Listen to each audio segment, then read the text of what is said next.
You ask Tiger to solve. This deals with linear equations with one unknown. The final result is x equals 21/2. Let's solve it step by step. Simplify the expression. Simplify the arithmetic.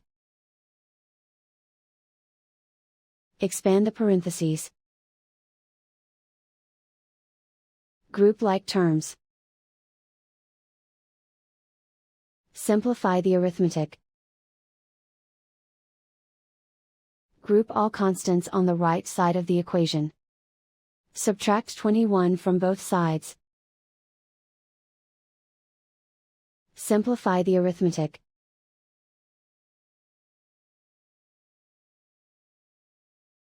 Isolate the x. Divide both sides by -2. Cancel out the negatives. Simplify the fraction. Cancel out the negatives.